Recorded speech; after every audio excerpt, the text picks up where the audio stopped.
कौन सा ले रहे दीदी अभी? अभी पंचम गुणस्थान लेंगे अपन। पंचम गुणस्थान वर्ती श्रावक की 11 प्रतिमाएं।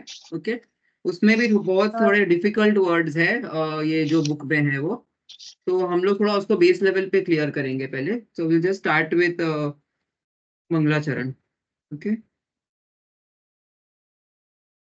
मंगलम भगवान वीरो, मंगलम गौतमो गणी, मंगलम कुंतुंगाद्यो, जैन धर्मोस्तु मंगलम, सर्वमंगल मांगल्यम, सर्व कल्याण कारकम, प्रधानाम सर्वधर्मानाम, जैनम जयतु शासनम, जैनम जयतु शासनम। ओके। ठीक है। सो थोड़ा बहुत तो गुणस्थान के लिए प्रिपेयर किया था ना आप लोगों ने। I'll just share some.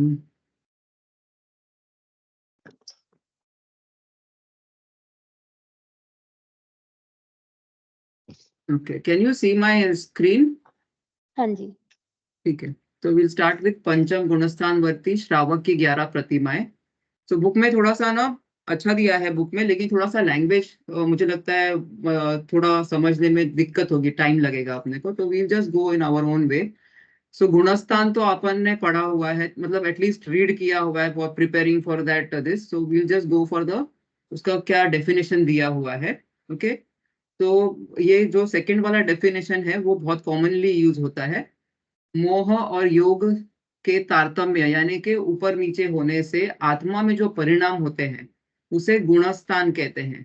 If you see our textbook, उसमें दिया है कि प्रकृत प्राकृत में गुण मतलब भाव होते हैं। तो ऑब्वियसली ये जीव के भावों से रिलेटेड है।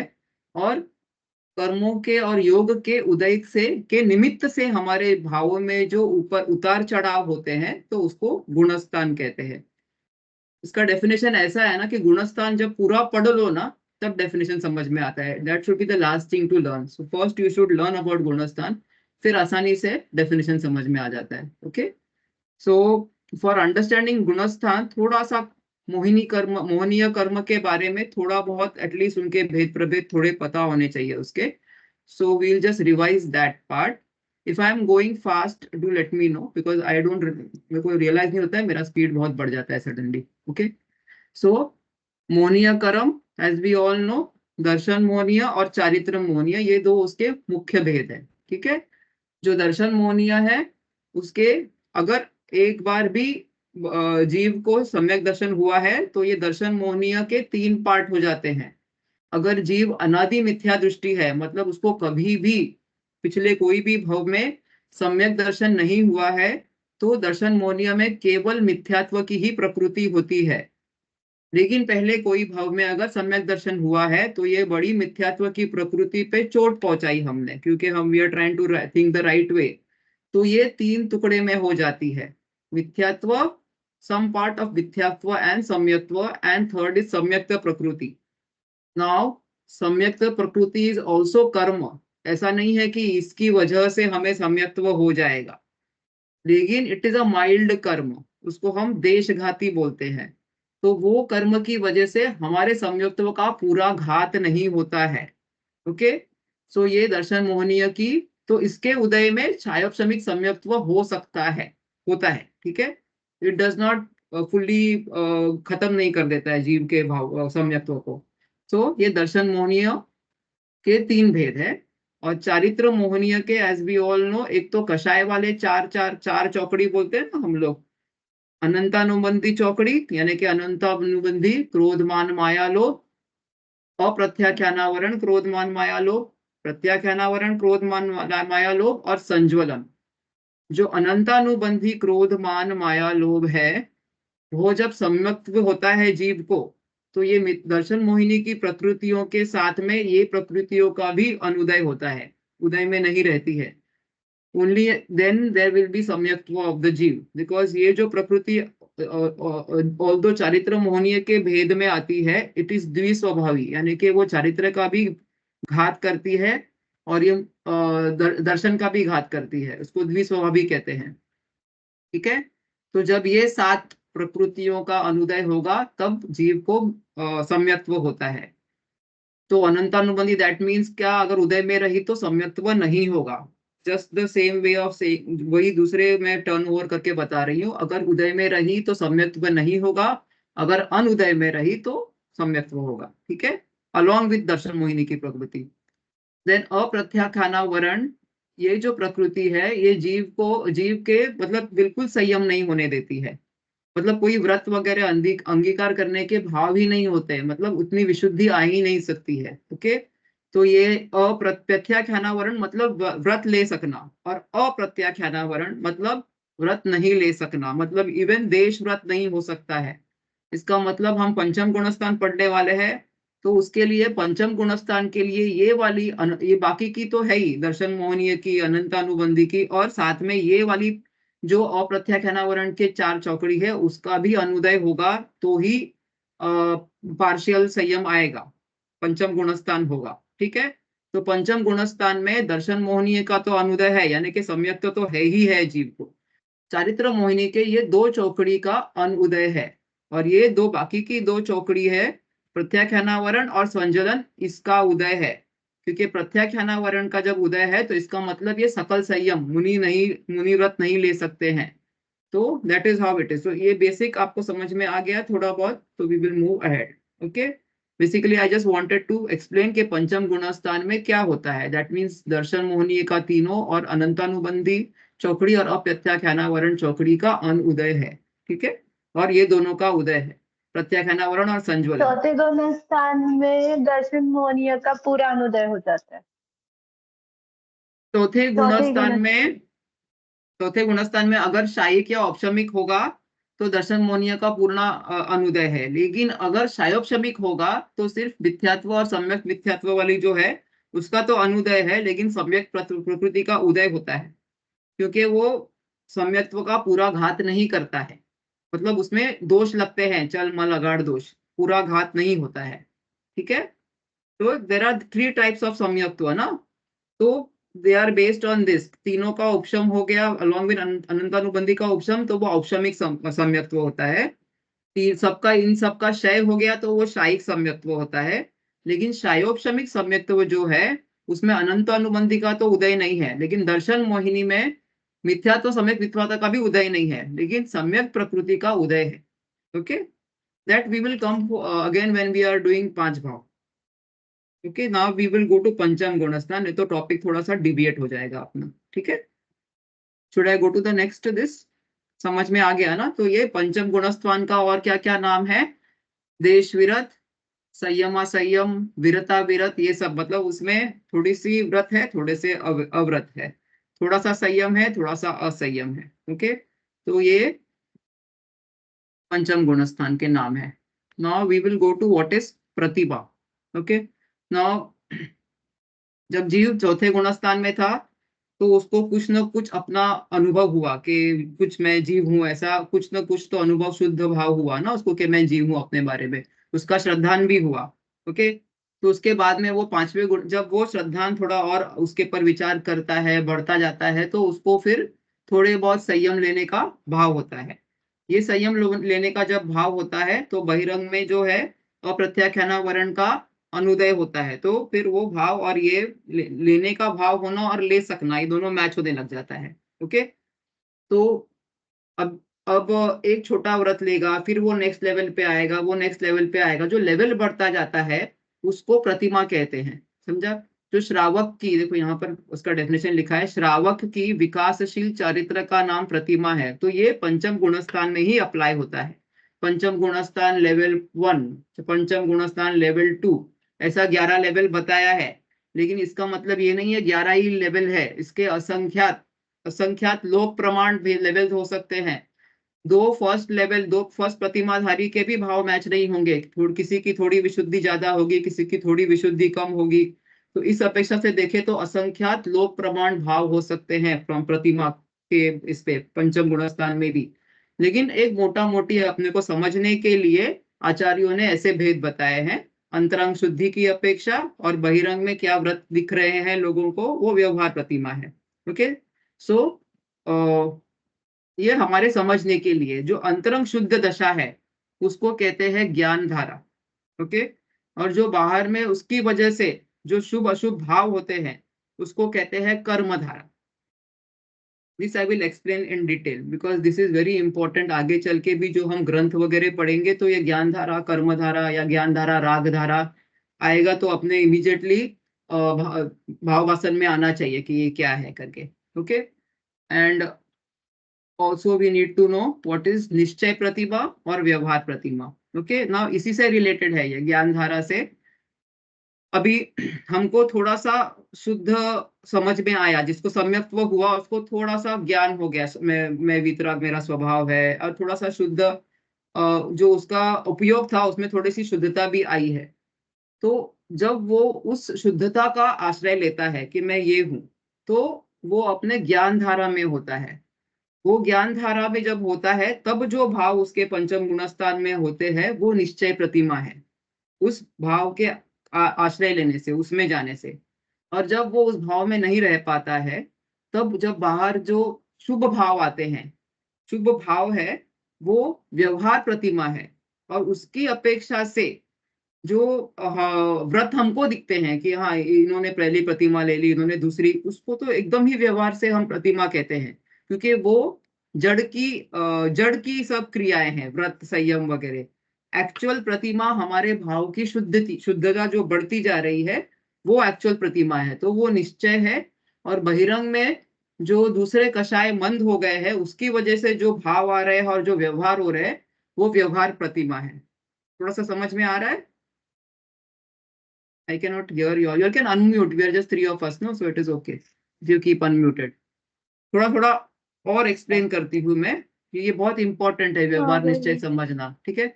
और ये देखो, या एक और चीज कर सकते हैं क्या, एक्चुअली मेरे को ये हमेशा से ही प्रॉब्लम आती है, एक बार अगर डेफिनेशन हम पढ़ें तो हमें हमें भी हमारा थोड़ा सा माइंड में रहता है कि आप क्या श्योर श्योर, समझाने वाले हो, हाँ आप पढ़ो ये निश्चय है ना। प्रतिमा तो क्या मैं लिखा है। एक सेंटेंस पढ़ती हूँ फिर आप वो समझाओ, क्योंकि ये जो इधर सौरभ भाई के क्लास में भी होता है ना, वो कंटिन्यूअसली पढ़ाते हैं तो वो समझ में कलेक्ट ही नहीं कर पाते ना, अगर कंटेंट नहीं पढ़ा हुआ ट्रू है ट्रू तो। ट्रू।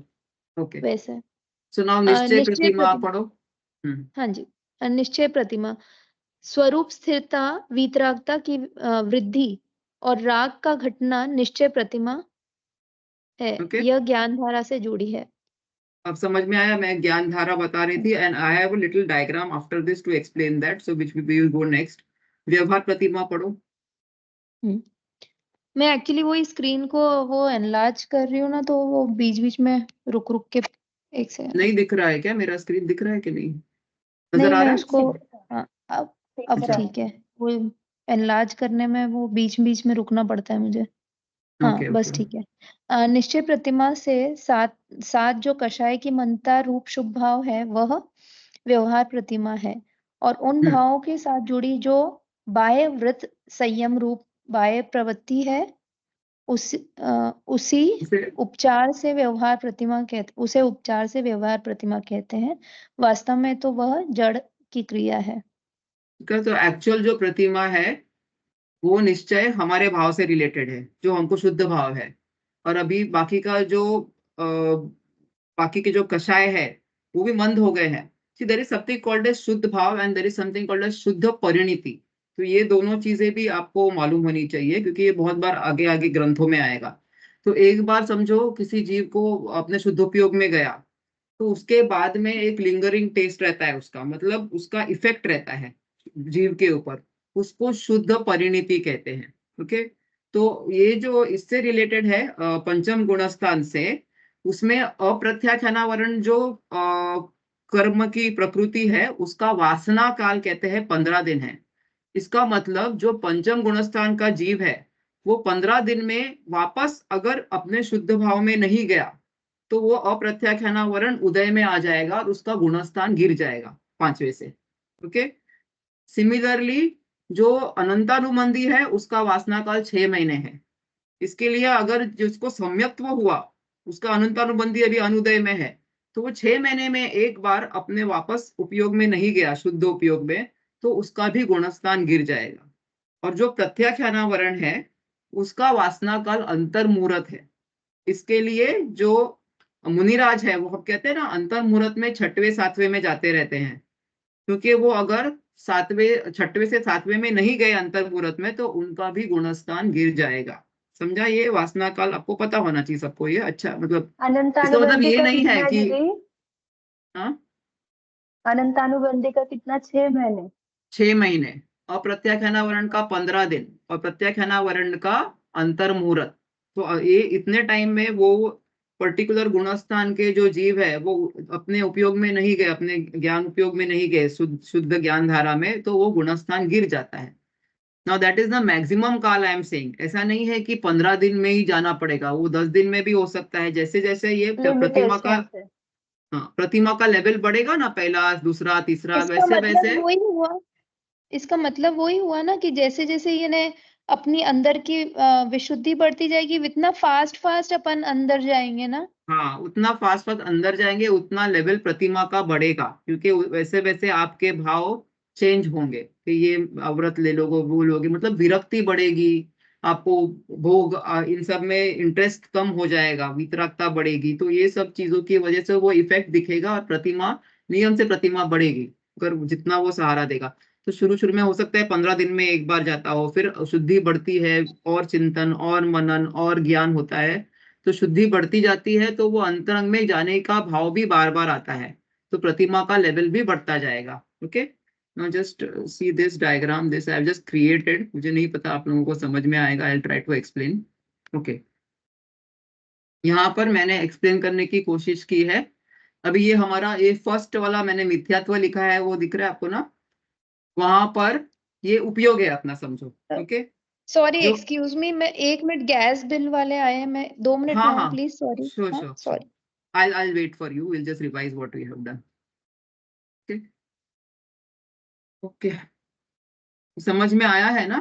प्रगति, थोड़ा निश्चय प्रतिमा, हाँ। व्यवहार प्रतिमा वगैरह। Okay, hmm. Important thing here is के ये लाइन हम लोग पढ़ना भूल गए हैं। देखो, व्यवहार निश्चय के बिना नहीं हो सकता है। इसका तभी अगर वो, हम देखते हैं कई लोग जो होते हैं अंतरंग में, शायद उनको हम द्रव्यलिंगी जैसे मुनिराज कहते हैं या कोई भी किसको भी, कि अंतरंग में तो इतनी शुद्धि नहीं है उनकी, लेकिन बहिरंग में उन्होंने व्रत वगैरह अंगीकार कर लिए हैं। तो वो जो है वो व्यवहार, अगर अंतरंग में चेंज नहीं है तो वो उसको व्यवहार भी नहीं कह सकते हैं, मतलब निश्चय के साथ ही व्यवहार होता है। ऐसे व्यवहार अपने आप स्टैंडिंग नहीं रहता है, उसका कोई वैल्यू नहीं है। ऑफ कोर्स उसके वजह से पुण्य बंध वगैरह होगा, लेकिन वो मोक्ष मार्ग में नहीं है अभी चीज। ओके, तो अच्छा। उसको हम केवल सदाचरण कहते हैं। ये बहुत इंपॉर्टेंट बिंदु है, ये हमें पता होना चाहिए कि जब निश्चय हो तभी व्यवहार होता है, नहीं तो उसके बिना तो उसको व्यवहार भी नहीं कहेंगे हम लोग। ठीक है, फिर जैसे जैसे अंतरंग में निश्चय मतलब पहले प्रतिमा का, भावों की शुद्धि होना चाहिए, फिर आप हाँ तप वो करो। हाँ, उसके अच्छा। बाद में वो तप वगैरह अंगीकार करो नहीं, वो होगा ही होगा। तुम्हारे भाव शुद्ध अच्छा। हो गए ना अगर, तो तुमको वो ऐसा भाव आए आए बिना रहेगा ही नहीं कि तुम्हें ये व्रत लेना ही है, तुम्हें सब व्यसन छोड़ना ही है, वो होगा ही होगा। देयर इज नो वे के ऐसा नहीं होगा। तो उसका स्टेज वही है, you have to pass that stage, ऐसा। ठीक है, अभी जैसे उसको संभव समझा सकते हैं हम लोग। अभी जो केला रहता है, उसके अंदर केला होता है और बहिरंग में छिलका होता है, बराबर। लेकिन हम व्यवहार से छिलके और केले दोनों को मिलाकर केला ही कहते हैं ना हम लोग, बराबर। लेकिन निश्चय से केला क्या है, जो अंदर वाला हम खाते हैं, और बाहर से जो छिलका है वो व्यवहार से केला है, बराबर। अभी हम उसका अंदर का पार्ट निकाल देते हैं और सिर्फ छिलका रखते हैं, तो क्या वो छिलके को हम केला कहेंगे? नहीं कहेंगे ना, नहीं। तो वो निश्चय निकल गया, तो व्यवहार का कोई मतलब नहीं है। जब तक निश्चय था तब तक व्यवहार का अर्थ बनता है। ठीक है, वेट फॉर,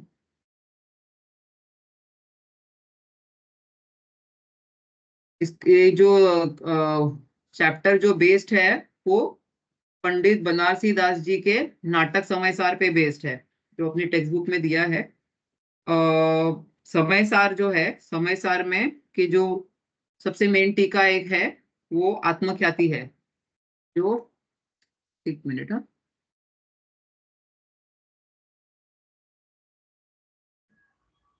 ओके, तो समय सार जो है उसकी जो मेन टीका है वो आत्मख्याति है। तो आत्मख्याति में जो मुनिराज है अमृत चंद्र आचार्य, उन्होंने लिखी है। तो उन्होंने समय सार की टीका तो लिखी ही लिखी है, उनके कुंद कुंद आचार्य के जो भी सूत्र है उनके ऊपर टीकाएं तो लिखी है गाथाओं पर। साथ में उन्होंने अपनी ओर से बहुत सारे कलश, लाइक इतने वो हर्षित हो गए तो हमारी तरफ से डेकोरेशन करते हैं ना, वैसे कलश लिखे हैं। उन कलश के ऊपर बेस्ड है ये नाटक समय सार, जो बनारसी दास जी ने लिखा है, ठीक है। और वो नाटक समय सार के ऊपर उनमें से जो छंद लिए हुए हैं, और ये जो चैप्टर है वो उसके ऊपर बेस्ड है, पंचम गुणस्थान जो अपना चैप्टर है, ठीक है। तो Abhilasha ji, I was just telling her कि ये पार्ट हमने मिस किया। जय जिनेन्द्र आशा जी। जय जिनेन्द्र, मैं समझ रही हूँ थोड़ा सा बिटिया से, अभी क्या नया है ना माइक्रोसॉफ्ट का, तो समझ नहीं अच्छा आ अच्छा रहा। अच्छा, कोई बात नहीं, ठीक है। तो ये जो एक पॉइंट मिस किया आपने, वो है कि जो व्यवहार है वो निश्चय के बिना नहीं हो सकता है। अगर निश्चय से कोई चीज है, सम्यक्त्व है या कोई भी चेंज है, तो ही व्यवहार व्यवहार कहा जाएगा। अदरवाइज वो व्यवहार भी नहीं है, वो सिर्फ सदाचरण के लेवल में आएगा, उस कैटेगरी में आएगा, ठीक है। उसका एग्जाम्पल भी इसका दिया ऐसा हमने। इंटरप्रिटेशन ले सकते हैं, सॉरी, हम्म इसका हम्म ऐसे इंटरप्रिटेशन ले सकते हैं क्या कि अगर मन में आ गया तो अपने आप से बाहर की चर्या चेंज हो जाएगी, या बाहर अपन वो उस हिसाब हाँ से करने लग जाएंगे? हाँ हाँ, वो अपने आप भाव होगा ऐसा। और हम्म। इसको निश्चय व्यवहार के लिए हमने एग्जाम्पल केले का दिया था अभी, कि अगर केला, हम केला जो है अंदर का पार्ट जो हम खाते हैं और जो छिलका है, दोनों को हम हाँ लोग व्यवहार से हम लोग केला कहते हैं, कि मतलब अंदर का भी है और ये दोनों हम कहते हैं केला, केला लेकर आए, बराबर। अंदर हाँ। का पार्ट एक्चुअली जो खाते हैं वो निश्चय है, और जो बाहर का है वो व्यवहार है। अगर हमने वो अंदर का निकाल दिया और सिर्फ छिलका रखा, तो उसको व्यवहार से भी हम केला कहेंगे क्या? उसको हम केला कहेंगे? अगर अंदर का खाने का पार्ट निकाल दिया और सिर्फ छिलका रखा और बोले ये लो केला, तो वो केला कहलाएगा? नहीं। नहीं कहलाएगा ना। तो निश्चय निकल गया तो व्यवहार का कोई अर्थ नहीं है। ओके, सिर्फ निश्चय है तो व्यवहार व्यवहार होता है, ठीक है। फिर ये हमें एक्सप्लेन कर रही थी अभी, ये मैंने ऐसे लेवल्स बनाए हैं एक्सप्लेनेशन के हिसाब से। अभी यहाँ पर जो फर्स्ट आप दिख रहा है आपको, ये मिथ्यात्व लिखा हाँ। हुआ गोला, ये हमारा उपयोग है, ठीक है। एक मिथ्या दृष्टि के उपयोग में सिर्फ राग ही राग है, मतलब मिथ्यात्व कषाय राग और द्वेष, इसी से भरा हुआ है उपयोग। हर चीज को वो उसी श्रद्धा से और उसी अपेक्षा से देखता है और समझता है, ये अच्छा है ये बुरा है, उसको अभी कुछ तत्वों की सही पहचान है ही नहीं, वस्तु स्वरूप की कुछ ज्ञान नहीं है। तो ये जो है उसका उपयोग में सिर्फ राग है। देखो यहाँ पर नीचे लिखा है, उपयोग में जो रागांश है, कर्म धारा है, वो है। अभी उसको जब फर्स्ट टाइम सम्यक्त्व होता है जीव को, तब उसे पता चलता है कि अरे अरे, वस्तु स्वरूप तो ऐसा नहीं है। यानी कि अभी ये फोर्थ वाला जो यहाँ पर दिख रहा है, अविरत सम्यक दृष्टि का गोला, फोर्थ वाला जो मैंने बनाया है, उसमें एक हाँ। अभी नींव डल गई। जो पूरी राग धारा थी उसमें ये व्हाइट पार्ट दिख रहा है आपको, अभी उसमें शुद्ध ज्ञान धारा आ गई। उसी को हम स्वरूप स्थिरता कह सकते हैं, वीतरागता कह सकते हैं, ठीक है। एक जस्ट नींव डली है अभी कि नहीं नहीं नहीं नहीं, ये मैं जो अभी तक सोच रहा था वो गलत था, वस्तु स्वरूप ऐसा है, ऐसे हम आ रहे हैं, जो भी है, सात तत्व है, देह, सबके बारे में क्लैरिटी थोड़ी थोड़ी आने लग गई। ओके, अगर वो उसी भाव में रहा, हीरा नहीं, तो वो आगे के गुणस्थान में जाएगा। अगर वो वहां से डाउटफुल हो गया कि अरे मिथ्यात्व ये क्या सही है और क्या गलत है, तो यहाँ पर थर्ड गुणस्थान दिख रहा है मिश्र, उसमें हमने जो ये ज्ञान धारा थी उसमें रेड रेड डॉट बना दिए हैं अभी। मतलब ये कि अभी हम इनडिसिसिव हो गए हैं कि सम्यक्त्व क्या है और मिथ्यात्व क्या है। और उधर से अगर, जैसे मैंने कहा कि जो गिरने वाला ही है जीव अनंतानुबंधी के उदय से, तो वो सेकंड गुणस्थान है। ये तो पूरा पिंक है, यानी कि एक फेज में है, व्हाइट से पिंक होके नीचे आएगा ही आएगा नियम से, ठीक है। लेकिन यहाँ से जो जीव आगे बढ़ेगा पंचम गुणस्थान में, तो उसका ज्ञान धारा जो हमने व्हाइट बनाया था वो देखा अभी ये थोड़ा बड़ा हो गया है, बराबर। यानी कि रागांश जो हम बोलते हैं कम हो गया, उपयोग में जो ऑक्यूपेंसी थी रागांश की, राग की, वो कम हो गई है, और जो ज्ञान की है वो बढ़ गई है। तो इसी को हम कहते हैं कि जो स्वरूप स्थिरता है या वीतरागता है वो बढ़ जा रही है, और ये जो कर्म धारा है या राग धारा है वो कम हो जा रही है, बराबर। तो इसी के हिसाब से हम लोग लेवल बताते हैं। जैसे अभी बताया मैंने कि चतुर्थ गुणस्थान का ज्ञान धारा का साइज छोटा है और पांचवे का थोड़ा बड़ा है, लेकिन वो एक दिन में ऐसा नहीं बढ़ने वाला है। चतुर्थ से पांचवे में आएगा, फिर धीरे धीरे धीरे और बढ़ेगा। इसका मतलब ज्ञान धारा की क्वालिटी बढ़ेगी, निर्मलता बढ़ेगी, विशुद्धता बढ़ेगी उसकी। और वो जो बार बार उसका आश्रय ले रहा था शुद्ध, अपने शुद्ध स्वभाव का, उसकी फ्रीक्वेंसी और उसकी टाइमिंग भी बढ़ेगी। अगर वो चतुर्थ गुणस्थान में एक आध दो समय के लिए उसमें अपने उपयोग में जाता था, तो अभी उसका समय भी बढ़ने लगेगा, 5 समय, 10 समय, जो भी, वैसा वो अपने अपने हिसाब से बढ़ेगा। जैसे जैसे वो विशुद्धि बढ़ेगी, निर्मलता बढ़ेगी और ज्यादा समय के लिए अपने ज्ञान धारा का वो सहारा लेगा, तो वैसे वैसे स्तर से प्रतिमा की लेवल भी बढ़ेगी, पहली प्रतिमा, दूसरी प्रतिमा, तीसरी प्रतिमा, ऐसे। ठीक है।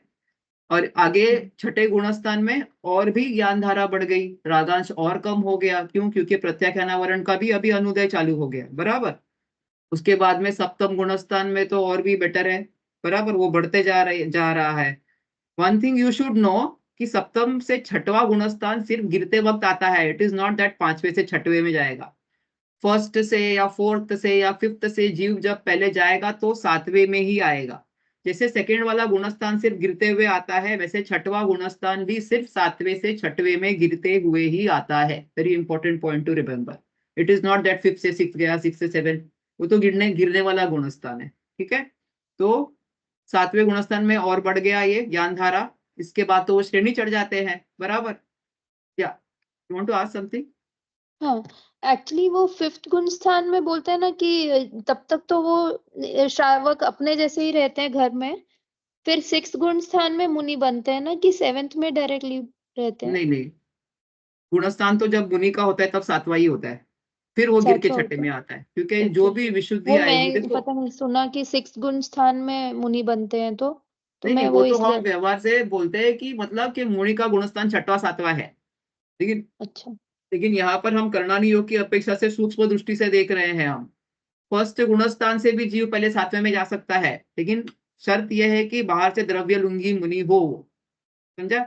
इसके लिए अगर किसी को निश्चय अच्छा, प्रतिमा नहीं फर्स्ट से है, भी डायरेक्टली 7th यस में यस, होता है? फर्स्ट मिथ्या दृष्टि है कोई और उन्होंने बाहर के सब मुनि व्रत अंगीकार कर लिए, और लेकिन अभी श्रद्धा नहीं है, अभी उपयोग लगा, तो क्योंकि बाहर का सब कुछ ऑलरेडी व्रत संयम 28 मूल गुण चल रहे हैं, तो डायरेक्ट जीव सातवें में जाएगा। इसके लिए अगर किसी ने व्यवहार से भी व्रत अंगीकार किए हैं, तो it is a good thing. See, अगर अगर हमारे करुणानी योग के बुक में ऐसा लिखा है कि जीव फर्स्ट से पांचवें में जा सकता है, जीव फर्स्ट से सातवें में जा सकता है, जीव फोर्थ से सातवें में आ सकता है, इसका मतलब ये है कि द्रव्य लिंगी मुनिराज होते हैं।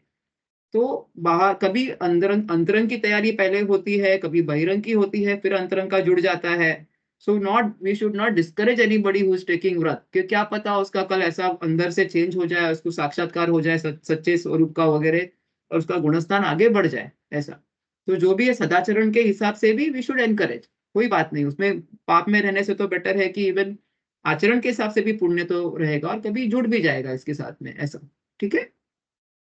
तो सो बेसिकली 4 गुण स्थान ऐसे हुए जो गिरते टाइम ही आएंगे, जैसे third and second, mean second, third, देखो थर्ड का ऐसा है फिर ना, 6th और 11वां।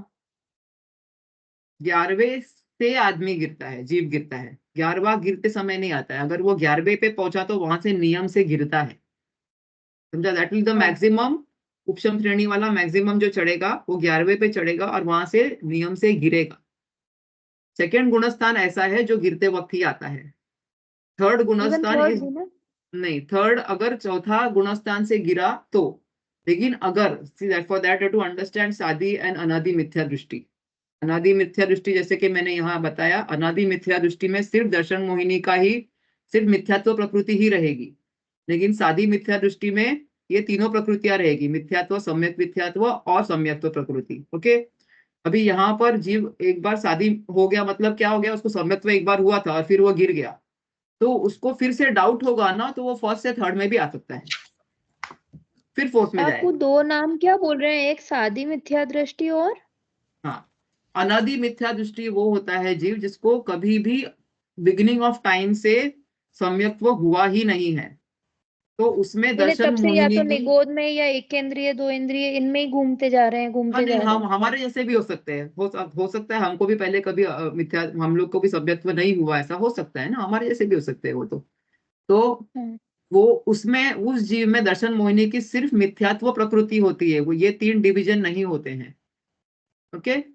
जब उसको फर्स्ट टाइम मिथ्यात्व होता है, तब ये मिथ्यात्व प्रकृति है, ये वीक हो जाती है और 3 पार्ट में डिवाइड हो जाती है, टुकड़े हो जाते हैं इसके 3। सबसे बड़ा टुकड़ा जो होता है, चंक होता है, वो मिथ्यात्व का होता है। उससे अनंत गुना छोटा सम्यक मिथ्यात्व का होता है, उससे भी अनंत गुना छोटा सम्यक्त्व प्रकृति का होता है।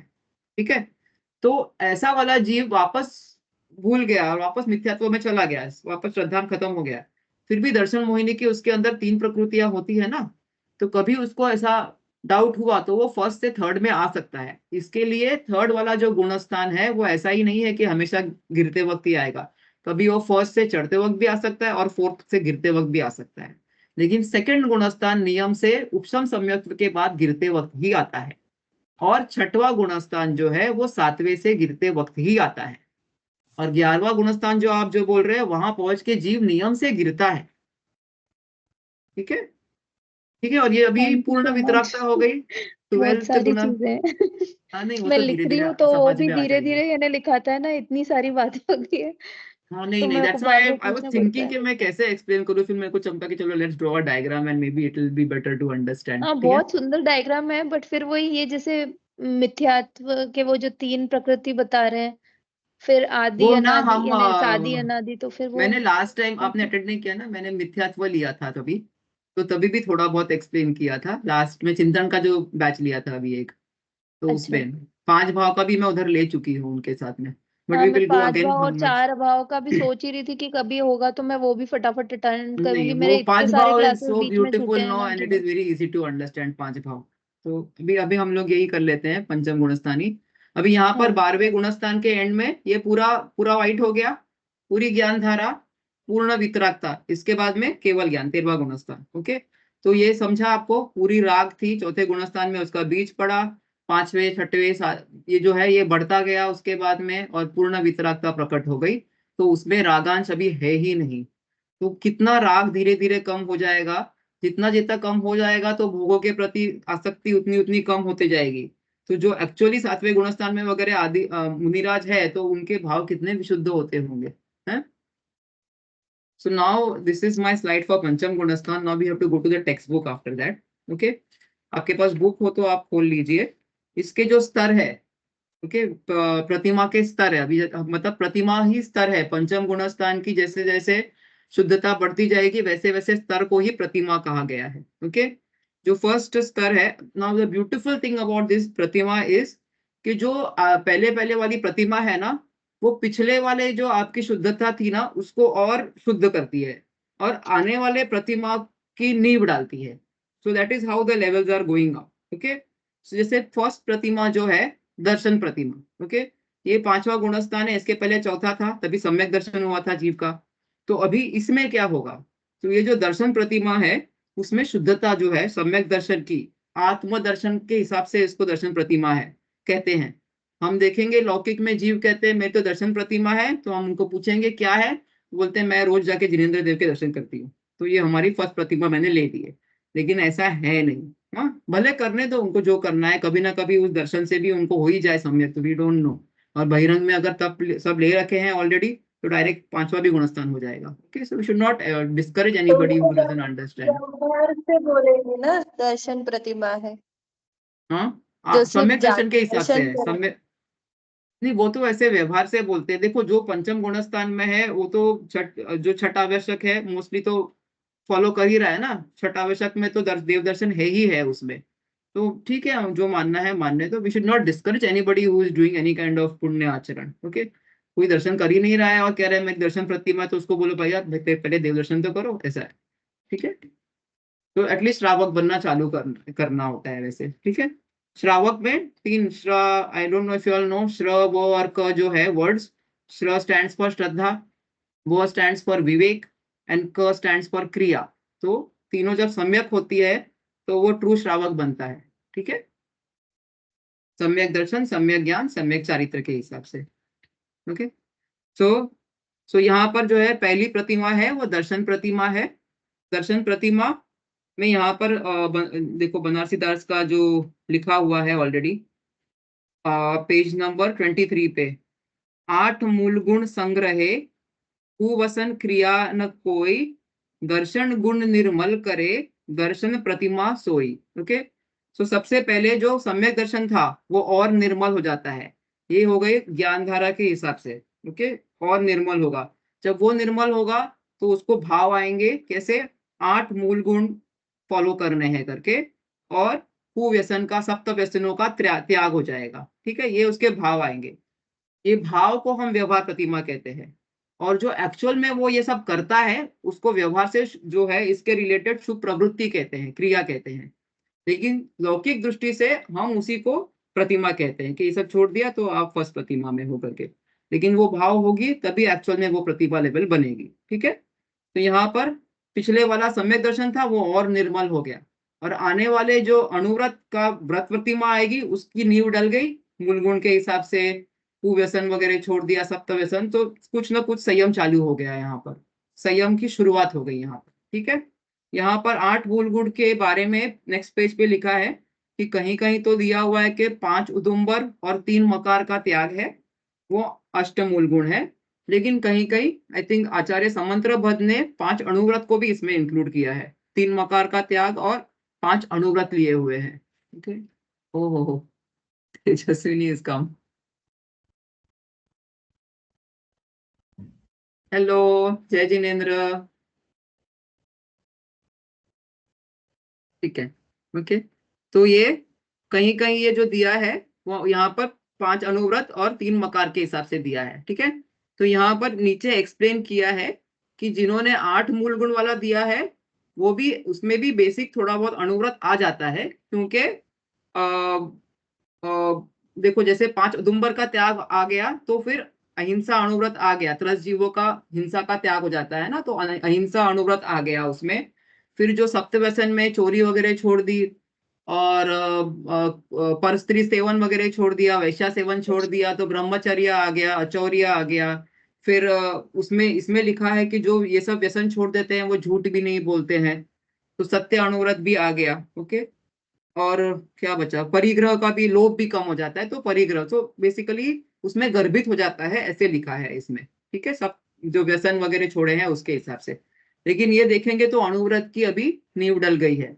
सो नेक्स्ट प्रतिमा जो आएगी वो व्रत प्रतिमा है। ठीक है, व्रत प्रतिमा में अंतरंग में तो हर एक प्रतिमा में वही होगा कि शुद्धता बढ़ने वाली है, निर्मलता बढ़ने वाली है, सम्यक्तव की भी, और उसका जो उपयोग में जाने का टाइम और रहने का टाइम भी बढ़ेगा, फ्रीक्वेंसी भी बढ़ेगी, और उसका आश्रय भी ज्यादा।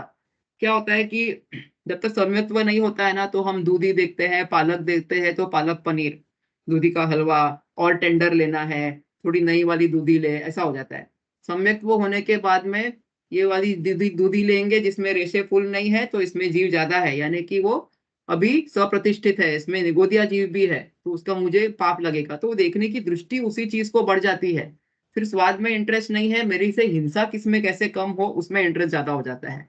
तो देख तो हम वही चीज रहे हैं, लेकिन इंफॉर्मेशन प्रोसेसिंग हमारा चेंज हो गया है अभी, क्योंकि हमको सम्यक्त्व हो गया ऐसा।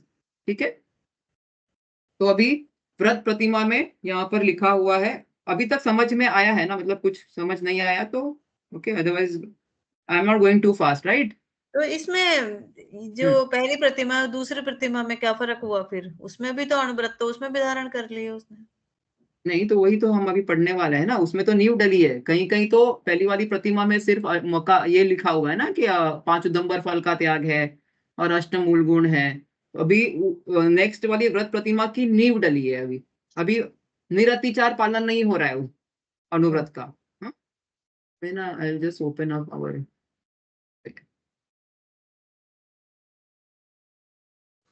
ओके, ठीक है, अभी निरतिचार पालन नहीं हो रहा है।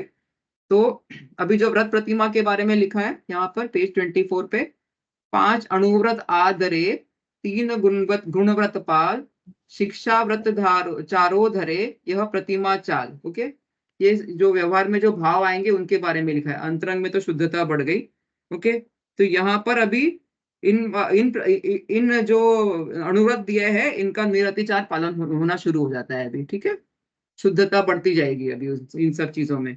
सो I will not go into details of naming the 5 anuvrat and 3 gunavrat and 4 shiksha व्रत 4 जो भी है, क्योंकि वो अभी दूसरे चैप्टर में हो गया है अपना, तो हम यहीं पे फिर अटक जाएंगे। ओके, सो तो ये 3 गुणव्रत और ये 4 शिक्षा व्रत तो मुनि के होते हैं ना, फिर ये इसमें दूसरे नहीं, ये प्रतिमा में अणुव्रत है। शिक्षा व्रत तो मुनि बनने की शिक्षा के लिए होते हैं, इसके लिए उसको शिक्षा व्रत कहते हैं। और गुण हाँ, तो व्रत जो है, वो तो मुनि नहीं, मुनि के जमींदार बनने के महाव्रत, लिए। मुनि के महाव्रत ये अणुव्रत। अणुव्रत नहीं, मतलब, अणुव्रत तो 5 ही हुए ना। हाँ 5 अणुव्रत हुए। और जो 3 गुण व्रत है वो इन्हीं अणुव्रत की रक्षा, ये जो 3 गुण व्रत और 4 शिक्षा व्रत को शील व्रत भी कहते हैं। कई बार आपको बोलेंगे 7 शील व्रत बताओ, तो ये है। इन टोटल को 12 व्रत कहते हैं जो श्रावक के होते हैं। जो 3 गुण व्रत है इसमें दिग व्रत है, देश व्रत है, और अनर्थ दंड से विरक्ति वाला व्रत है। तो मुनि तो ये करते ही नहीं है ना। मतलब मुनि तो कोई अनर्थ दंड वाला काम करते नहीं है कि फालतू का पाप उपदेश दे दो, या किसी को कोई हिंसा की चीज दे दो, या इधर उधर जाते वक्त बिना मतलब की वन वचन काय की प्रवृत्ति करो, तो वो तो उनका हो गया। लेकिन ये जो प्रतिमा वाला है उसकी ट्रेनिंग चल रही है ना अभी, तो उसको व्रत दिलाए हैं कि अभी आपको आगे ऐसा करना है। ये शिक्षा व्रत तो उसी अपेक्षा से होते हैं, मुनि बनना या जो भी नेक्स्ट वाला लेवल लेना है आपको, वो लेवल से होते हैं। क्योंकि इसमें प्रोषद उपवास है, सामायिक है, और अतिथि सम विभाग है। यानी कि अगर आपको अतिथि के लिए अपने खाने भोजन में से, अतिथि यानी या मुनि है, यहाँ पर मुनि या जो भी सधर्मी है उनके लिए भोजन बनाना है, तो पहले स्वयं शुद्ध खाना पड़ेगा ना, तभी आप अतिथि का उसमें से सम विभाग निकाल पाओगे। तो ये आपका ट्रेनिंग चालू हो गया है अभी नेक्स्ट वाले के लिए। इसमें भोग उपभोग कहीं पर ने देखा है कि देश व्रत को यहाँ पर डाल देते हैं और भोग उपभोग परिमाण को गुण व्रत में डाल देते हैं। तो कहीं कहीं अलग अलग बातें पाई जाती है, लेकिन बेसिकली ये सब आपका ट्रेनिंग शुरू हो गया है। 5 अणुव्रत भी तो महाव्रत के लिए ट्रेनिंग है ना पहले, कि भाई इतना तो छोड़ो, पहले त्रसजीव का तो संकल्पी हिंसा छोड़ो, फिर आगे जाके आप सब हिंसा छोड़ सकते हो, ऐसा। ठीक है, तो ये व्रत प्रतिमा है अभी। नेक्स्ट लेवल है, अभी इसमें व्रत प्रतिमा में आपने देखा जो शिक्षा व्रत है उसमें सामायिक वाला भी ऑलरेडी व्रत आ गया है। ओके, सो नेक्स्ट आ रही है सामायिक प्रतिमा, यानी कि उसकी नींव डल चुकी है। यहाँ पर ऑलरेडी आपको ट्रेनिंग शुरू हो गया है कि आपको दिन में 2 बार सामायिक करना है। ओके, तो जो सामायिक प्रतिमा है आएगी उसमें उसमें और विशुद्धि आएगी और अतिचार कम हो जाएंगे। या आपको अतिचार और अनाचार का डिफरेंस पता है ना? अतिक्रम, व्यतिक्रम, व्यतिक्रम, अतिचार और अनाचार, ऐसे 4 लेवल बताते हैं हम लोग जनरली ऐसे। तो अतिक्रम जो होता है, हम लोग इवन आई थिंक उसमें प्रतिक्रमण में भी आता है, जो लघु श्रावक के प्रतिक्रमण है कि अतिक्रम व्यतिक्रम कहीं कहीं पढ़े हुए हैं अपन ने। तो जो अतिक्रम है उसमें आपने जो भी व्रत लिया है ना उसके प्रति एक्साइटमेंट कम हो जाता है, उल्लास कम हो जाता है। मतलब पहले आप जैसे करते थे कि मुझे मेरा व्रत पालना है, तो वो अतिक्रम हो गया आपके व्रत का। उसके बाद व्यतिक्रम हो गया, मतलब आपको विरोध भाव आने लग गया उसके बारे में, व्रत मैंने क्यों ले लिया है, अब मेरे को बहुत भारी पड़ रहा है टाइप वगैरह ऐसा। उसका नेक्स्ट लेवल है, आप भंग करोगे उस व्रत को, एक देश थोड़ा सा तोड़ दिया कभी कभी, तो वो होता है अतिचार। और पूरी तरह से तोड़ दिया तो वो हो गया अनाचार। और एकदम ही आपने सब कुछ छोड़ दिया, एकदम विषयों में घूमने लगे, तो वो महा अनाचार में ले जाता है। ठीक है, तो ये लेवल्स है व्रत भंग के। ओके, तो जैसे जैसे ये प्रतिमा लेवल बढ़ेगी ना, तो ये सब कम होता जाएगा, अतिचार का डेफिनेशन भी कम हो जाएगा। और पहले जो बड़े बड़े अतिचार थे वो कम हो जाएंगे, फिर उसका शुद्धता बढ़ेगी, ऐसे होता है वो, उस हिसाब से कहा गया है यहाँ पर। ठीक है, तो यहाँ पर जो व्रत प्रतिमा में सामायिक जो व्रत देते, और यहाँ पर ये सब जो प्रतिमा है व्रत पूर्वक पूर्वक ही होती है, नियम लेने पड़ते हैं जीव को। ऐसा नहीं कि मैं 3 बार सामायिक करूंगा, नो, आप नियम लोगे कि मैं अभी से रोज 3 बार सामायिक करूंगा, ऐसा नियम होता है, व्रत पूर्वक होता है सब कुछ। और ये कोई फोर्सफुली नहीं होता है, जीव को वैसे भाव आते हैं करने के कि क्या करना है बाहर घूम घूम के विषयों में, अब मैं 3 बार सामायिक में बैठ जाता हूँ करके ऐसे। ठीक है, तो यहाँ पर देखो, द्रव्य भाव विधि संजुगत ये प्रतिज्ञा टेक, तजी ममता समता गहे अंतर मुहूर्त एक। तो यहाँ पर एक अंतर मुहूर्त यानी कि लेस देन 48 मिनट्स, मतलब 2 घड़ी, लगभग 48 मिनट्स, 48 मिनट। ओके, उतने मिनट तक वो समता और ममता का त्याग कर, मतलब समता का तो समता ग्रहण करता है, मतलब अपने वितराग भाव में रहता है। कुछ भी डिस्टरबेंस आए तो वो उसकी तरफ राग द्वेष से नहीं देखता है, और जीव अपने शरीर के प्रति ममता का त्याग करता है। उतनी देर तक वो नियम लेके बैठता है कि मैं अभी 48 मिनट तक यहाँ पर से ऐसे बैठने वाला हूँ करके। तो उसके लिए जो द्रव्य और भाव की विधि बताई है, द्रव्य विधि तो बहिरंग विधि होती है कि आपने क्या क्षेत्र में बैठे हो, वो सब देख के बैठना पड़ता है, जहाँ डिस्टरबेंस नहीं हो, जहाँ मच्छर नहीं हो, जहाँ आवाज नहीं हो, वो सब आगे पीछे शुद्ध हो जगह वगैरह इत्यादि, वो सब तैयारी करके सामायिक में बैठते हैं। तो सामायिक में कई लोग तो सामायिक का पाठ पढ़ते हैं, उसको भी भाव से पढ़ो तो बहुत फर्क पड़ता है, क्योंकि उसमें से क्या तर्क निकालना है। इसमें कोशिश ये करनी है कि आर्त ध्यान और रौद्र ध्यान नहीं करना है। शुक्ल ध्यान तो अभी होता ही नहीं है जीव से, तो बचा क्या अभी, सिर्फ धर्म ध्यान। बराबर। धर्म ध्यान के अलग अलग भेद बताए हैं। भेद नहीं भी पता हो तो भी जो हमने पढ़ा है, स्वाध्याय किया है, उसको रिवाइज करो, उसके ऊपर चिंतन करो, भगवान के स्वरूप पे विचार करो, जो दिन भर में हुआ है वो क्या गलत है क्या सही है, उस पे शुद्ध भाव से विचार करो, तो उसको हम सामायिक कहते हैं। ठीक है। समय यानी आत्मा, समय के अंदर जाना सामायिक है, समय समय पे करना सामायिक है। ये सब अलग अलग दृष्टिकोण से उसका डेफिनेशन दिया हुआ है। ठीक है। तो वहां पर 2 बार हो रही थी, यहाँ पर कम से कम दिन में 3 बार सामायिक करने बोलते हैं, अंतर्मुहूर्त अंतर्मुहूर्त अंतर्मुहूर्त के लिए। ठीक है। तो ये और विशुद्धि बढ़ती है, अंदर विशुद्धि बढ़ती, सब हैंड इन हैंड हो रहा है। विशुद्धि बढ़ रही है, ऐसे भाव हो रहे हैं, बहिरंग में प्रवृत्ति हो रही है। तो शुद्ध भाव, उससे बन रही है शुद्ध परिणति, इसके लिए शुभ भाव आ रहे हैं और शुभ प्रवृत्ति हो रही है। ये वर्ड समझ में आ गए ना, कि मैं वापस बताऊं। शुद्ध भाव मतलब ये ज्ञान धारा, बराबर, उसकी वजह से उसका जो इफेक्ट होता है उसको शुद्ध परिणति कहते हैं। जो वो शुद्ध परिणति की वजह से शुभ भाव आते हैं, और शुभ भाव की वजह से बाहर क्रिया होती है, वो शुभ प्रवृत्ति है। ठीक है। अभी ये समझ लेंगे ना, तो कहीं कहीं टेक्स्ट बुक में फिर ऐसा आएगा, ऐसे हो गया वैसे हो गया, तो अपने को जल्दी से स्ट्राइक होगा, अच्छा अच्छा ये कह रहे हैं करके। ठीक है। Should I go to the next प्रतिमा? If you want to stop any time then tell me, क्योंकि मुझे टाइम का भी ध्यान नहीं रहता है फिर कभी कभी। या तो प्रोषदो उपवास प्रतिमा, नेक्स्ट प्रतिमा। ओके। यहाँ पर आप देखोगे जो बनारसी दास जी ने कहा है, वहां हम प्रोषदो उपवास जब कहते हैं तो हम अष्टमी चौदस का उपवास रखे हैं या एकाशन किए हैं वो बोलते हैं। लेकिन आप ये 2 लाइन में आहार की कहाँ पर बात बताइए, वो देखो बताई भी है कि नहीं। इसमें लिखा है, प्रथम ही सामायिक दशा चाहर पहर लो होए, अठवा 8 पहर रहे प्रोषद प्रतिमा सोए। कहीं लिखा है उन्होंने क्या आहार ग्रहण नहीं करना है? कहीं भी नहीं। उन्होंने लिखा है जो सामायिक दशा है, यानी कि जो शुद्ध भाव है, समता भाव है, और जो ममता को छोड़ना है, वो दशा 4 पहर, 4 पहर, 1 पहर 3 घंटे का होता है, 4 पहर मतलब 12 घंटे। या फिर उत्कृष्ट वाला जो प्रोषद उपवास है, उसमें 24 घंटे तक आपको सामायिक दशा में रहना है। सामायिक दशा मतलब जो ऊपर बताया है, ममता तजना है और समता में रहना है, वो उसमें उसको प्रोषद उपवास कहते हैं। प्रोषद मतलब पोषण करना, किसका? आत्मा का। जब आप बाहर से अपना दिमाग हटाओगे, अपना उपयोग हटाओगे, अंतर में डालोगे, तो आत्मा का पोषण होगा ना, तभी आप अपने आप को पहचानोगे।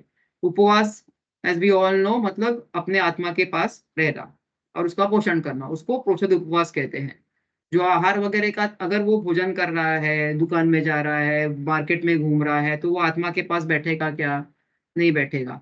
तो इसके लिए बाकी सब व्यवहार से बताया है कि मतलब आप विषय का त्याग करो, कषाय का त्याग करो और आहार का त्याग करो। ठीक है। वो सब त्याग होगा तो अपने आप जो करोगे वो यही बचता है, आपकी इतनी विशुद्धि होगी अंदर से, ऑफकोर्स, और ऐसे भाव ही आएंगे। करना नहीं है, ये हो जाता है, अगली प्रतिमा हो जाती है वो। ठीक है। तो यहाँ पर ये देखो, यहाँ पर लास्ट वाली जो नेक्स्ट पेज, पेज नंबर 26 पे, यहाँ पर ये सचित त्याग के ऊपर की जो लाइन है, जहाँ कषाय, विषय, आहार तीनों का त्याग हो, वह उपवास है। यानी कि सिर्फ आहार का त्याग उपवास नहीं है। ठीक है। ये तीनों का त्याग होना चाहिए। शेष सब लंघन है। लंघन मतलब आपने जो व्रत लिया है उसका उल्लंघन है शेष, बाकी सब। ठीक है।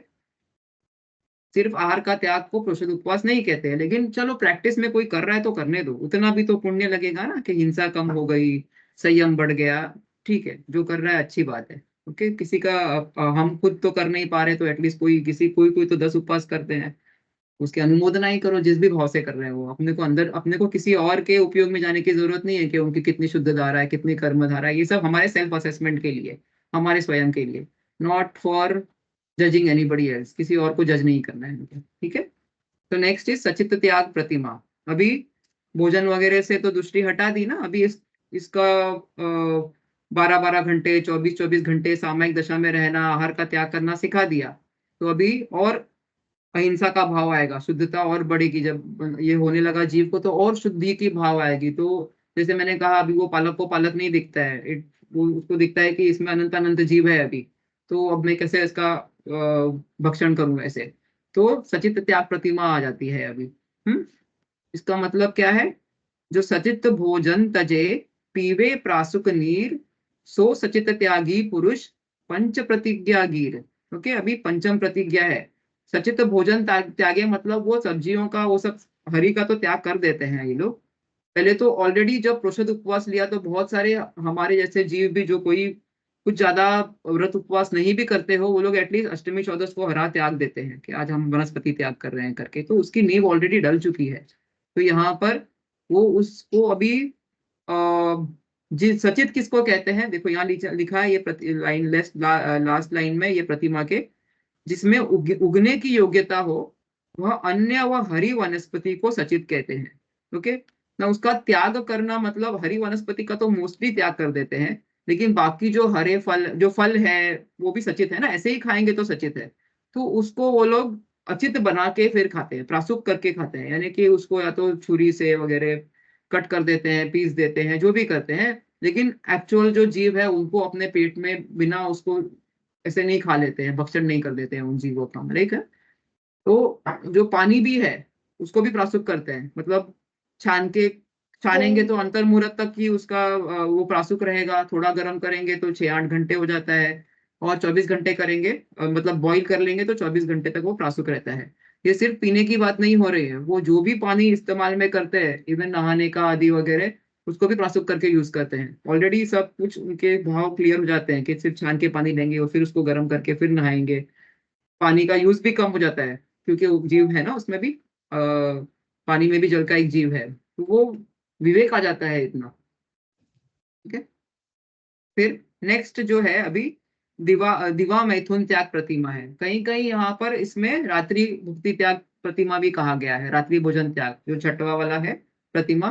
तो इसमें समंत्रभद्र आचार्य ने जो रत्नकरण में एक्सप्लेन किया है, उसमें इसको रात्रि भुक्ति त्याग प्रतिमा कहा है। ऑलरेडी इन दोनों प्रतिमाओं की आप देखोगे तो नींव पड़ चुकी है।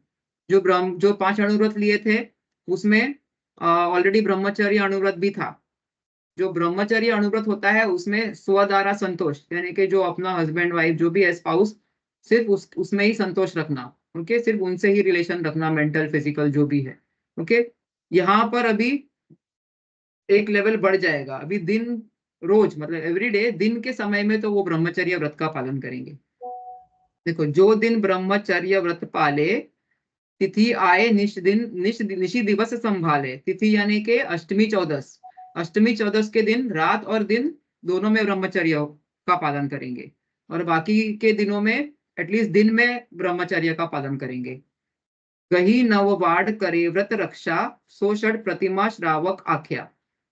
और ये सब कैसे पालते हैं वो, ये नव बाढ़ है। बाढ़ यानी क्या होता है? कंपाउंड, जैसे कोई खेत है वगैरह तो उसके अराउंड में से कंपाउंड बना देते हैं ना, कांटे कांटे वाला वगैरह, हाँ फेंस, तो उसको बाढ़ कहते हैं, नौ बाढ़। तो ये 9 तरीके बताए हैं कैसे करना है स्त्रियों से। देखो यहाँ नीचे जो है ना छोटे 4th वाला पॉइंट दिखाया है, ये अपने आप से पढ़ लेंगे तो भी समझ में आ जाएगा। 9 बाढ़, ओके। कैसे वो लोग स्त्रियों, जो यहाँ पर स्त्री के बारे में लिखा है वो पुरुषों को अप्लाई करता है, तो जो हम लोगों के लिए हमको यही सेम चीज पुरुष के बारे में अप्लाई करनी है, मतलब जो लेडीज है वो पुरुष के लिए अप्लाई करेंगे, ठीक है। ये पुरुषों के साथ में समागम नहीं करना है, जो भी लिखा है। कहीं कहीं 9 बाढ़ ऐसे भी बताए हैं कि मन वचन काय और कृत कारित अनुमोदना से हमको अपने ब्रह्मचार्य की रक्षा करनी, ना मन में लाना है, ना मन में ना करना है, ना मन से करना है, ना मन से करवाना है, ना मन से अनुमोदना करनी है। फिर सेम गोस फॉर वचन एंड काय, तो वो भी 9 हो जाते हैं। तो वो भी कहीं कहीं ऐसे बताया कि 9 बाढ़ है ये, ठीक है।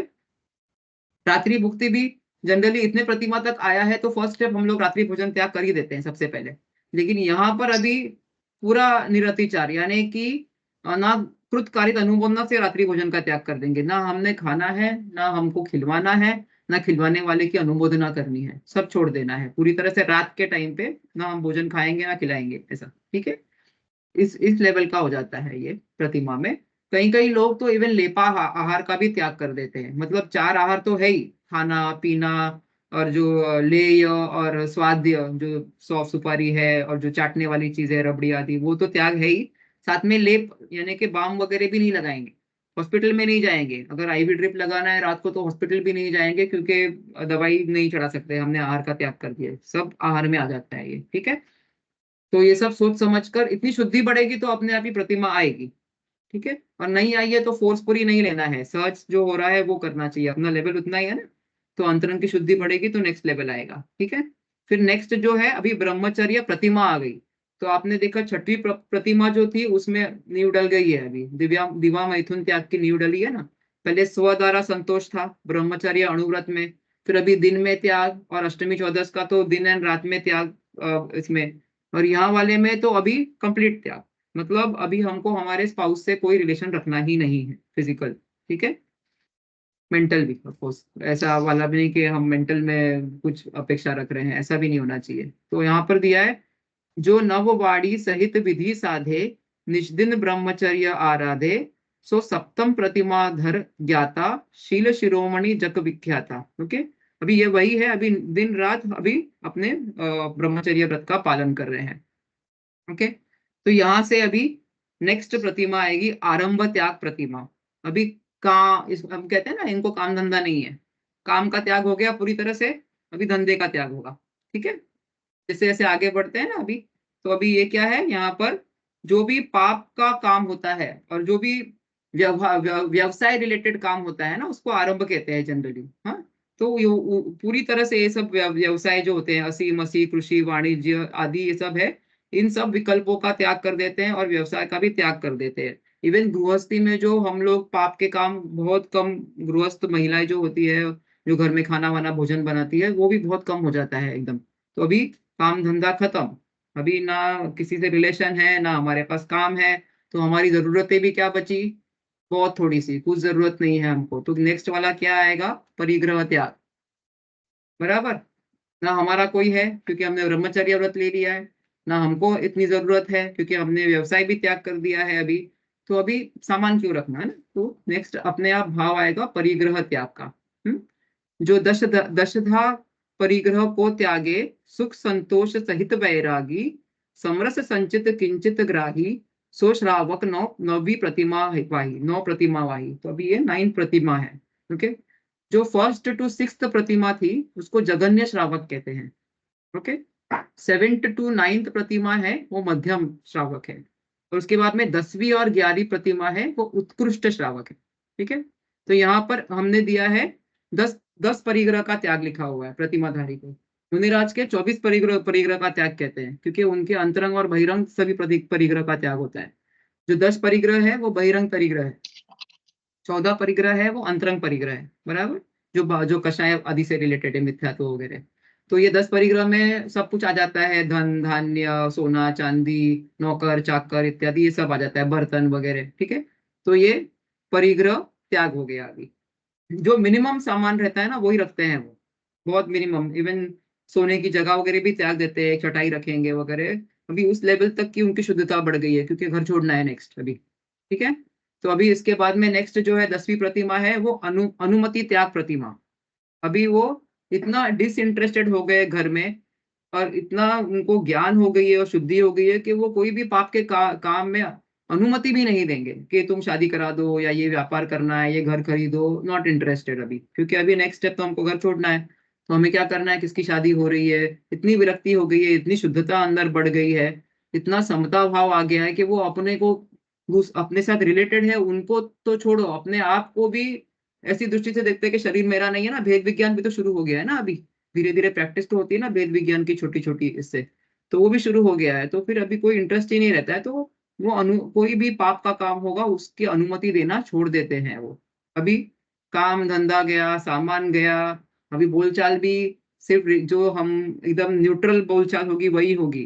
तो अभी घर में रहकर क्या करेंगे, कुछ नहीं करेंगे ना, अभी घर छोड़ने का टाइम आ गया। तो नेक्स्ट प्रतिमा अपने आप ही उसका आगे आगे जो नींव पड़ी थी उसके हिसाब से उद्दिष्ट त्याग प्रतिमा आ गई अभी, ठीक है।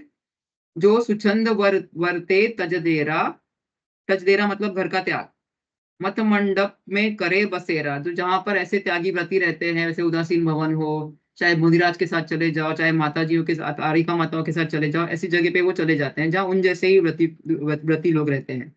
उचित आहार उद्दंड विहारी, सो एकादश प्रतिमाधारी। तो यहाँ पर उचित आहार यानी उद्दंड विहारी मतलब जो अपने उद्देश्य से आहार बनाया गया है वो लेना भी त्याग कर देते हैं, कि मेरे उद्देश्य से भी नहीं हो अभी हिंसा करके। तो जो किसी ने बनाया, किसी ने इनवाइट किया, तब वो जाके आहार लेते हैं वहां पर। इसमें जो आते हैं श्रावक, जो 2 प्रकार के बताए हैं, शुल्लक और एलक। ठीक है। जो एलक होते हैं, जो बहिरंग अंतरंग में तो एलक की शुद्धि ज्यादा होती है शुल्लक जी से। तो जो एलक होते हैं, लेकिन बहिरंग में हम देखेंगे एलक जो सिर्फ एक लंगोटी लेते हैं, सिर्फ उनके पास पीछे कमंडल होता है, मुनिराज के जैसे ही रहता है, उनका हाथ में भोजन वगैरह रहते हैं, लेकिन बैठ के लेते हैं। मुनिराज खड़े रहकर लेते हैं। ये बाहर की दशा बता रही हो। शुद्धि तो मुनिराज की बहुत ज्यादा है इनसे, क्योंकि उनके प्रत्याख्यानावरण का भी अनुदय है, और इनके अप्रत्याख्यानावरण का उदय चल रहा है, अभी 5वीं प्रतिमा है ना। ठीक है। तो मुनिराज एक बहुत ऊपर लेवल के हैं उससे। तो हमको जो बहिरंग से नजर आ रहा है वो बता रही हूँ। और जो शुल्लक जी है, वो एक लंगोटी भी रहती है, उनके ऊपर 2 कपड़े होते हैं। एक अंगूछा, ऐसा अंग पे ओढ़ने का भी कपड़ा रहता है। ठीक है। और वो एक कटोरा वगैरह रखते हैं भोजन करने के लिए वगैरह। और जो पीछे नहीं रखते हैं, एक वस्त्र रहता है उनके पास मुलायम, सब बैठने के पहले वगैरह देखने के लिए। ठीक है। तो ये 11 प्रतिमाएं हैं, जो आपको धीरे धीरे व्रत संयम आपका बढ़ाते बढ़ाते आपको और दीक्षा की ओर लेके जा रही है। ठीक है। जो लेडीज में होता है वो आरिका और शुल्लिका होती है। जैसे एलक और शुल्लक होते हैं, वैसे आरिका और मतलब आरिका का लेवल थोड़ा हाई होता है कंपेयर टू शुल्लिका। और वो भी घर छोड़ देते हैं इत्यादि सब करते हैं। लेकिन जो एलक और शुल्लक होते हैं, उनका गुणस्थान बढ़ के 6वां हो सकता है, लेकिन आरिका का ये मैक्सिमम गुणस्थान है। ठीक है। जो 5वां गुणस्थान है, उसके आगे नहीं बढ़ सकते हैं वो। उस अपेक्षा से व्यवहार से उनको महाव्रती कह देते हैं, लेकिन वो मुनि के लेवल के महाव्रती नहीं होते हैं। ठीक है। तो ये ध्यान में रखना चाहिए अपने को कि इससे आगे लेवल नहीं बढ़ेगा उनका। वो कषाई ही नहीं जाएगी प्रत्याख्यानावरण, तो नहीं पड़ेगा। और ये सब जो नियम लिए हैं, जो इलक शुल्लक है, ये उनके लिए 8 मूल गुण के ऑलरेडी नींव पड़ गई है अभी उनको। फिर जैसे जैसे शुद्धता बढ़ेगी, प्रैक्टिस बढ़ेगा, प्रत्याख्यानावरण भी अनुदय में जाएगा, तो उनका गुणस्थान 5वें से 6वां हो जाएगा। कोई पहले गुणस्थान में है और उसकी इतनी उसने आचरण ऑलरेडी ले लिया है, तो सडनली उसकी शुद्धि बढ़ के वो 7वें में भी जा सकता है। ओके। ऐसा होता है। समझ में आया है ये चैप्टर? ठीक है। कुछ क्वेश्चन है तो पूछ सकते हैं, स्टॉप करना है तो स्टॉप कर सकते हैं, 5 भाव पढ़ना है तो 5 भाव पढ़ सकते हैं, आपके ऊपर है। स्टॉप करना है अभी? इसमें पीछे दे रखा है ब्रह्मचर्यानुव्रत और ब्रह्मचर्य प्रतिमा। हम्म।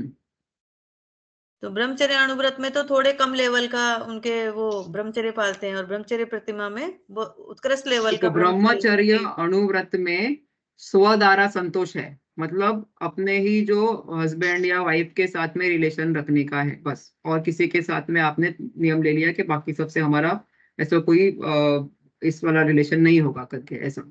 ठीक है।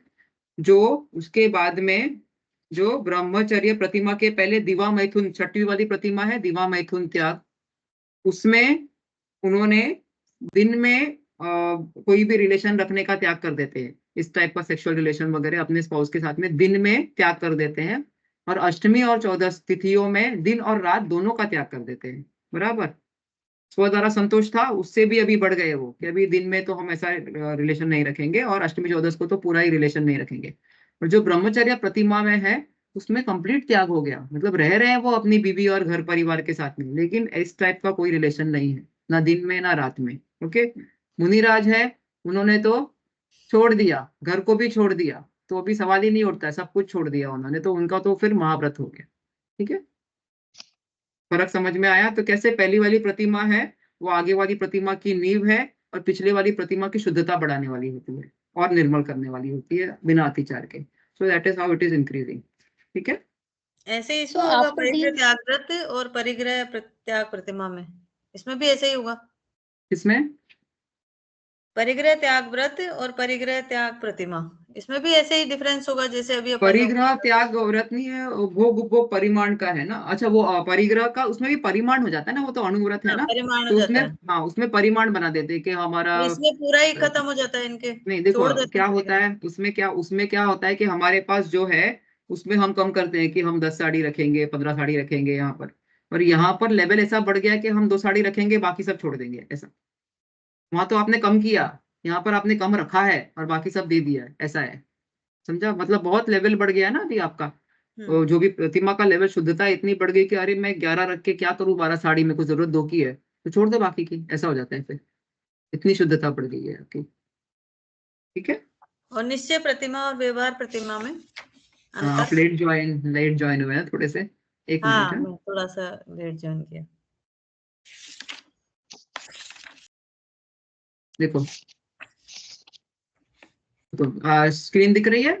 हाँ देखो निश्चय प्रतिमा में ये जो बताया था ना, स्वरूप स्थिरता होती है, जो व्हाइट व्हाइट हमने बताया था यहाँ पर, हाँ हाँ हाँ, ज्ञान ये तो धारा का मैंने देखा था, ये तो मैंने देख लिया हाँ था। हाँ, तो ज्ञान धारा का आश्रय जब लेते हैं ना तो वो निश्चय प्रतिमा होती है। पंचम गुण स्थान में जब ज्ञान धारा का आश्रय लेता है जीव, मतलब शुद्ध भाव में आता है एकदम, तो वो निश्चय प्रतिमा होती है, मतलब उसका आश्रय ले रहा है वो। यहाँ पर देखो स्वरूप स्थिरता, वीतरागता की वृद्धि और राग का घटना निश्चय प्रतिमा है, यह ज्ञान धारा से जुड़ी है।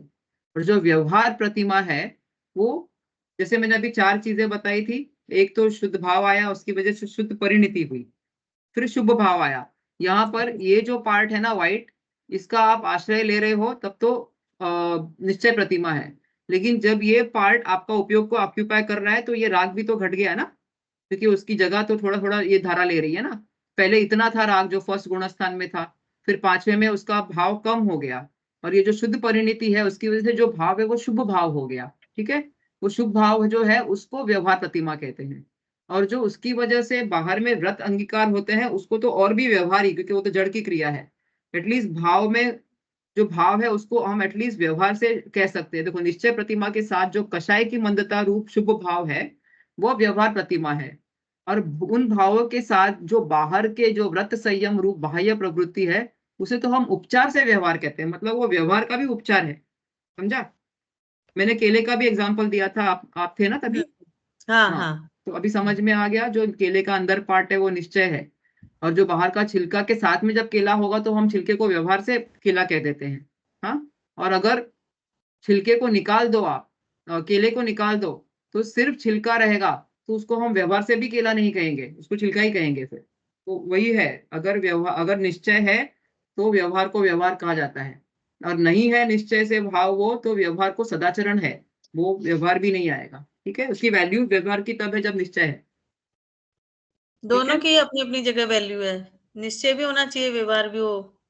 देखो जब निश्चय है तो व्यवहार सहजता से आएगा, और जब निश्चय नहीं है तो व्यवहार कषाय की वजह से आएगा। शुभ भाव है, शुभ भाव है, ऐसा आएगा। इसके लिए तो वैल्यू तो निश्चय की होनी चाहिए, क्योंकि व्यवहार उसका इफेक्ट है, निश्चय कॉज है, कारण है, और व्यवहार उसका कार्य है। लेकिन ऐसा ऑपोजिट नहीं है कि व्यवहार कारण है और निश्चय कार्य है, ऐसा नहीं है। पहला जो निश्चय आएगा, जो कार्य कारण आएगा, तब तो कार्य आएगा ना, ऐसा। उसकी वैल्यू बराबर आप कह रहे हैं, वो एक अपेक्षा से कि वैल्यू है उसकी, लेकिन तब है वैल्यू ज्यादा जब उसका असली माल अंदर है। निश्चय के साथ रहे तब वैल्यू है उसकी। हाँ, जब खाली पैकिंग आ गई तो कोई वैल्यू नहीं है, पैकिंग के अंदर का सामान है तब वैल्यू है, ऐसा। ठीक है। आई बात थोड़ी ख्याल में। हाँ हाँ, आया समझ में। ठीक है, तो मैं स्टॉप कर दी, क्योंकि 5 भाव भी थोड़ा डीप टॉपिक है, तो वो भी स्लाइड्स के साथ में ही समझाऊंगी मैं आपको। क्या। मेरे 2-3 क्वेश्चंस है, मैं पूछूं? हाँ पूछिए ना। वो ये पूरी 11 प्रतिमा जैसे ही करते हैं, यानी पूरे प्रिपेयर हो गए, फिर मुनि व्रत धारण करते हैं, राइट? हाँ, नहीं, हाँ आइडियली और तो ऐसा उनके होना पहले ये चाहिए। एलक शुल्लक, राइट? हाँ, जो 11वीं प्रतिमा वाले हैं वो इल्लक शुल्लक, शुल्लक इल्लक, या ओके। आइडियली ऐसा ही होना चाहिए कि जब सब लेवल 1 2 3 4 पहली पहली प्रतिमा, जब नेक्स्ट प्रतिमा लेते हैं तो पहली प्रतिमा के तो फॉलो करना ही होते हैं। ऐसा नहीं कि मैं तीसरी प्रतिमा हूं तो फर्स्ट और सेकंड का फॉलो नहीं करूंगी, ऐसा नहीं है। अगर वो प्रोषद उपवास की प्रतिमा में है तो जो उसके पहले सामायिक प्रतिमा थी उसके जो 3 टाइम का सामायिक का व्रत है वो तो फॉलो करना ही है। साथ में एडिशनली 12 घंटा कुछ या 24 घंटे तक वैसे भाव में रहने की कोशिश करना है वैसे। तो वो बढ़ता जाएगा लेवल वगैरह तो। और डायरेक्टली नेक्स्ट प्रतिमा नहीं ले सकते कि मैं तो पहली दूसरी नहीं लूंगी, वो तो जाने दो, मैं थर्ड ही ले लेती हूँ क्योंकि मैं ऑलरेडी ऐसा कर रही हूँ, सामायिक कर रही हूँ, ऐसा नहीं होता है। उसका 1 बाय 1 ही जाना है, और नेक्स्ट वाले में जाओगे तो फर्स्ट वाला का रखना है व्रत जो भी लिया है ऐसे। ठीक है। तो और ये आइडियली 11 ऐसा पे होना चाहिए। शुल्लक जी के बाद सीधा मुनि तो बन सकते हैं, जरूरी नहीं है अलग तिलक जी बने। के साथ में उसी लेवल पे रह सकते हैं, या फिर बढ़ जाए तो शुद्धि बढ़ जाए तो जो भी आप तो आचार्य, क्योंकि वो भी जनरली वो मुनिराज के साथ में रहते हैं ऐसे, तो मुनिराज भी असेस करते हैं इनके भाव कैसे, जैसे भाव होंगे वैसी सहजता आएगी, वैसे गुरु भी देखेंगे। गुरु के बिना तो दीक्षा नहीं हो सकती है ना ऐसे। तो कोई वही लेवल पे भी रह जाते हैं, अगर ज्ञान नहीं है और उन्होंने व्रत वगैरह ले लिए हैं, तो आप देखोगे कहीं कहीं तो 70-80 साल के भी होते हैं, वो इलक शुलक ही रह जाते हैं। क्योंकि अगर मुनिराज देखते हैं कि इनको सम्यक के योग्य ज्ञान नहीं है, तो फिर वो मुनि दीक्षा नहीं देते, क्योंकि मुनि दीक्षा तो एटलीस्ट सम्यक वो होना चाहिए ना ऐसा। कि वो असेस करते हैं अपने अपने हिसाब से, जनरली पता चल जाता है कि जिनको ऑलरेडी स्वयं को सम्यक्त्व है, तो वो थोड़ा बहुत दूसरों का देख समझ में आ जाता है कि इनको तत्वों के बारे में ज्ञान हो रहा है कि नहीं हो रहा है, ये सब चीजों को किस नजर से देखते हैं वगैरह, थोड़ा बहुत तो समझ में आ जाता है ऐसे। लेकिन ऐसा आइडियली होना चाहिए, लेकिन ऐसा होता ही है ऐसा नहीं है। जैसे मैंने बोला कि फर्स्ट गुणस्थान से भी 7वें में जाते हैं, फर्स्ट गुणस्थान से भी 5वें में जाते हैं। मतलब इन लोगों का क्या हुआ है कि ऑलरेडी उन्होंने बहिरंग अपना व्यवहार से सब कर लिया है, अंतरंग से अभी जुड़ा नहीं है, अंतरंग अभी भाव ऐसा जुड़ा नहीं है अभी तक। लेकिन वो सीरियसली फॉलो कर रहे हैं व्यवहार के सब, जो जो भी बताया है ना, हम यही करेंगे, जैसे जैसे बताया गया है वैसे वैसे बाय द बुक वो लोग फॉलो करते हैं। तो जब होगा तब वो डायरेक्टली गुणस्तर उतना लेवल हो जाता है, क्योंकि बहिरंग की शुद्धि उतनी हो गई है ऑलरेडी उनकी। तो ऐसा इसलिए किसी को डिस्करेज नहीं करना है। क्या पता ये उन वालों में से हो जिनका फर्स्ट से 5th हो जाता है या फर्स्ट से 7th हो जाता है। तो जो जैसे कर रहा है करने दो, जिसकी जैसी योग्यता है वो जैसी उदय में आएगी। निश्चय उपादान हमने पढ़ा था ना, निमित्त उपादान का चैप्टर, कि अल्टीमेट जो उपादान है वो तो तत्समय की योग्यता ही है क्षणवर्ती। इट्स अ गुड चैप्टर, वो भी अगर समझ में नहीं आया तो we should do it in detail, it's very good chapter, निमित्त उपादान। हाँ, निमित्त ओके, उपादान भी। मैं दूसरा क्वेश्चन पूछूं? हाँ हाँ पूछिए ये ना। जो है इसमें ये सचित त्याग में लिखा हुआ है ना, जिसमें उगने की योग्यता हो, ऐसे अन्न और हरी वनस्पति को सचित कहते हैं। तो हरी वनस्पति तो ठीक है, अन्न मतलब वो वैसा हुआ क्या कि अपन स्प्राउट्स जिसमें हाँ वो उगने तो की है ही, वो शक्ति हो वो। अंकुरित तो वो लोग खाते ही नहीं है, अंकुरित में तो जीव हाँ ज्यादा बट हो जाते हैं।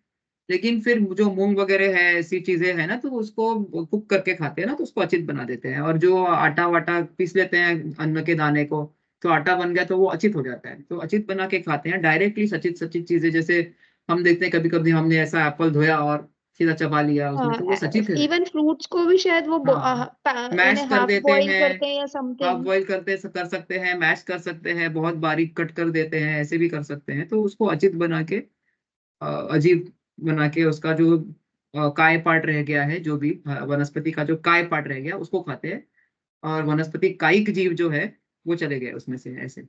ठीक है, ओके, ये काय और कायिक में भी डिफरेंस मेरे को समझना ये रहेगा बाद में। कायिक मतलब जिसने वनस्पति को एज ए बॉडी धारण किया है, कोई भी कायिक, वनस्पति कायिक, जल कायिक।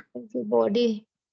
हम्म। मतलब वो जीव आया, वहां पानी पड़ा है, जो भी पड़ा है, वो जीव डायरेक्टली उस पानी में पैदा होता है और वो पानी को अपना बॉडी बना दिया, तो वो जल कायिक हो गया। और वो जब छोड़ देगा, उसको हम बॉईल कर देंगे पानी को, तो जीव चले गए, तो वो बचा हुआ जल काय है, उसका बॉडी का शेल है ना काय बॉडी, ऐसा, उसमें जीव नहीं है ऐसा। तो वैसा होता है, तो एक जल जीव होता है जो आएगा, फिर वो बॉडी ग्रहण करता है, वो जल कायिक है। और जो छोड़ दिया, जो बच गया, वो काय है ऐसा। ओके। ओके, ये नहीं ऐसा भी बोल सकते हैं, बॉईल कर दिया पानी तो फिर वो जल काय हो गया, हाँ, उसको प्रासुप्त और करना कहते हैं अभी। नॉर्मल जल वो जल हाँ, कायिक। जो हाँ सचित जल है वो जल कायिक है ना, उसमें जल कायिक जीव है। हम्म? एक और क्वेश्चन पूछूं? हाँ हाँ पूछिए ना, आपको जितने हाँ, पूछने हैं पूछिए। नॉर्मल वनस्पति में अपन क्या क्या ले सकते हैं, यानी वो जैसे मैं अपने मन से सोच रही हूँ कि अगर मैं 100 का नियम लूं, तो जैसे अपना गेहूं है या राइस है या तुअर दाल है, अपना जितनी भी 5-6 दाल जो खाते हैं, उससे ज्यादा खाते भी नहीं है।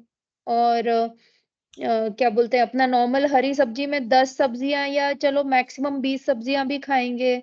या स्पाइसेस में भी अपन नॉर्मल स्पाइसेस, यानी जो लौंग, काली मिर्ची या तेज पत्ता है, ये भी करके मैक्सिमम 25 हो सकता है।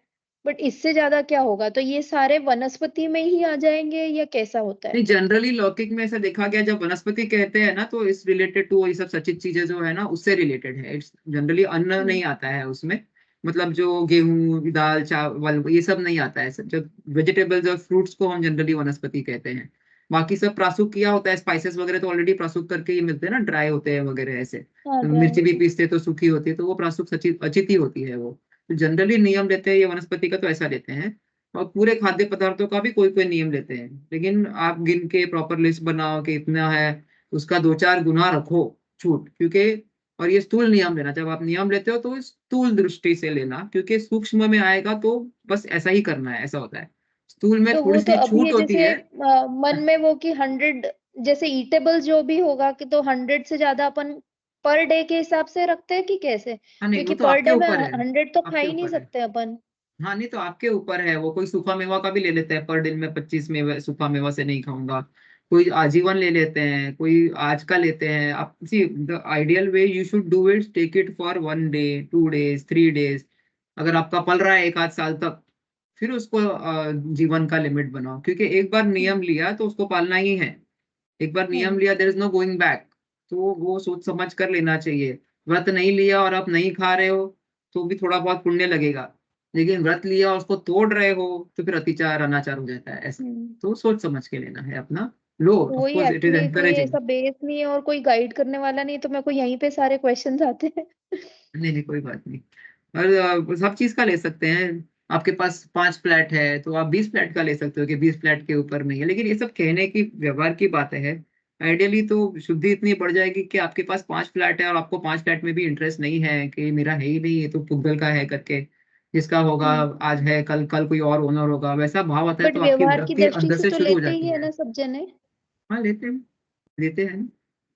पुण्य उनकी व्यवहार की दृष्टि अपनी अपनी वैराग पैदा करने के लिए है, या फिर इससे मुझे पुण्य लगेगा उस दृष्टि से है। वो दृष्टि भी चेंज हो जाती है, उसके हिसाब से अपने अपने कषाय और फल बनते हैं पुण्य ऐसा। लगने के हिसाब से नहीं, वो इतनी वनस्पति का पाप ना लगे बस उससे हाँ तो बचने वही के वही लिए। सी ना, आपका भाव पाप ना लगे, पुण्य बट का आई नो भाव मेनी नहीं कि पीपल पुण्य की भी मैं ये चाहिए छोड़ मुझे दूंगी उसके साथ। तो पुण्य लगेगा, ऐसे भी लोग सोचते हैं। ऐसा है, वो हम्म। भाव गलत है।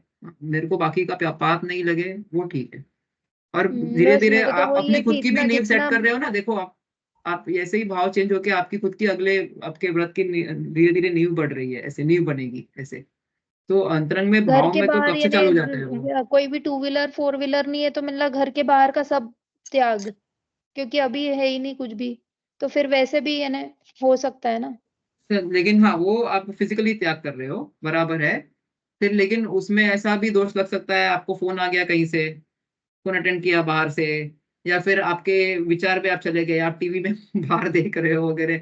सब सोच समझ के लेना होता है करके। हाँ तो रात को वही सोते ये वक्त सब आप चीजें फिजिकल का ले लो बहुत कि मैं द्रव्य से बाहर नहीं जाऊंगी वगैरह, वो ठीक है। मतलब आपके हम्म शरीर से वगैरह नहीं जाऊंगी, क्योंकि फिजिकली अवॉइड कर सकते हैं, मेंटली अभी आपकी नहीं इतनी अवॉइड विरक्ति हो नहीं पाएगा। है तो फिर उसमें दोष लग जाएंगे ऐसे। तो वो सब सोचना चाहिए, मन वचन काय से होता है ना कोई भी व्रत, तो वो हम्म। तीनों से फॉलो हो पाएगा क्या ऐसे। जो देशव्रत दिग्व्रत लेते हैं, दिग्व्रत जो लेते हैं उसमें दिशाओं का ये कर देते हैं वो लोग, कि हाँ हर 10 दिशाओं का लिमिट लेते हैं, लेकिन मैक्सिमम दिशा का लिमिट लेना, जिससे आप जैसे पाताल में तो हम जाने वाले ही नहीं है ना, धरती के नीचे जाने वाले ही नहीं, तो वो लोग व्यवहार से वो लिमिट ले लेते हैं कि इसके नीचे नहीं जाएंगे। फिर एरोप्लेन का हाइट कैलकुलेट कर लेते हैं कितना जाएगा मैक्सिमम, उसके ऊपर नहीं जाएंगे ऐसा।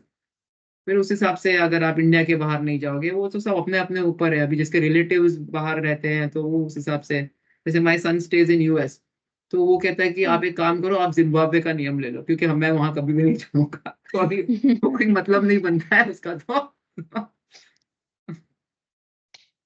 ठीक है। सही है। बीच में यूएस के बीच में दुबई पड़ेगा तो आप रुक लेना दुबई में। मेरे को तो कोई भाव नहीं आता है यूएस भी जाने का, कुछ भी नहीं आता है। Already stayed there for a year or so. फिर मेरा हम्म। सन के पास भी गई थी, लेकिन अपना लाइफस्टाइल अलग है, अपना सब अलग हो जाता है, तो फिर धीरे धीरे छूट आप जाता है मलाड में उसका। ही है ना? नहीं, थाना मुलुंड, खाना एक्चुअली ओके। थाना मुलुंड के बीच में है।